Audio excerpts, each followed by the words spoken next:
society rewards people for taking things on. I mean, the people that really take everything on are considered to be saints, you know, and yet very often they do that at their own expense. No, you know, this society also rewards selfishness in a major way. I mean, the people that are some of the emblematic icons of our society are people like Donald Trump, who basically is a personified ego. You know, somebody said he's an ego with a hairpiece, and he exemplifies the me, selfish. You know, but I'm not sure how much emotion there is for him. My guess is that he lives an emotionally very empty life. That's why he needs all that stuff. That's why he needs all the power. But, you know, if you look at the obituaries and people who die young, it's always people who are good. The good die young because they take on way too much.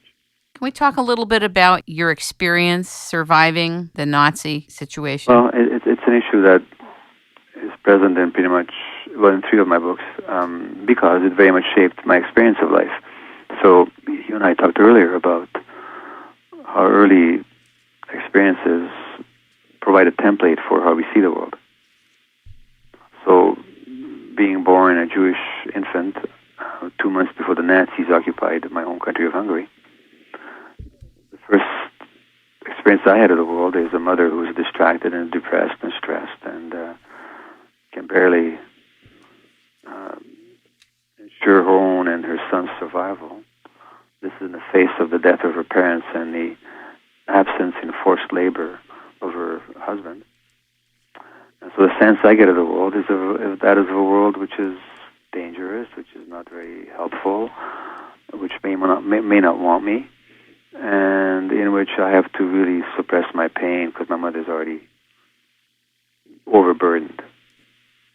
And that's what then I take into my adult life. So then that helps me to become a workaholic, because that's one way to make yourself wanted, is to be a really busy doctor, you know?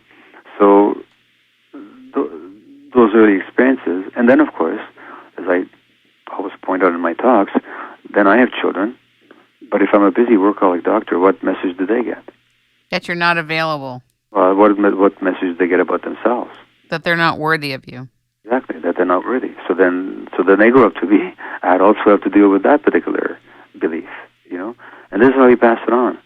And we don't pass it on deliberately, but the template is set fairly early in life. Don't you think it's all transcendable, though, if people can get in touch with where they are? Completely. I mean, there'd be no point in any of my books if I didn't think that people have the capacity to heal, to overcome, to develop new brain circuits, to get into a different relationship with themselves.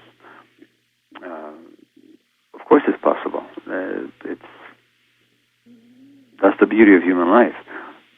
The purpose of pointing out what the issues are is not to create an impression of doom and helpless dysfunction for the rest of their lives. It's actually to show people what's going on so they can create a different life for themselves. Do you agree with the way that addiction is being dealt with in the United States? Are you familiar with what's going on here with Dr. Drew and this one? And oh yeah, I think it's a total disaster. Because it makes me mad when I see it, because people's lives are demonized on television and radio and endless hours talking about them. Particularly, celebrity groups are used. Oh yeah, this poor Charlie Sheen. He's a guy who's mentally ill, and he is fodder for the media. And people analyze him and talk about him endlessly for entertainment. I mean, talk about not seeing the humanity of another person. Here's a man deeply in pain. I think rather blind to himself. But if he wasn't a celebrity, wouldn't we treat him with some compassion instead of as a public joke? He's not a joke. He's a profoundly suffering human being. You know, my invitation would be, if you're interested, that you do read my book on addiction. The main thing that people say about it, which I think is a telling statement in itself, is that it humanizes the addict. Of course, my point is, how can you humanize a human being? They're human to start with. But the point is that we don't see their humanity. And that's what's implied in your question. So if you're going to help people, you have to see them as human beings. And they have to understand what their addiction represents, which is the pain in their lives.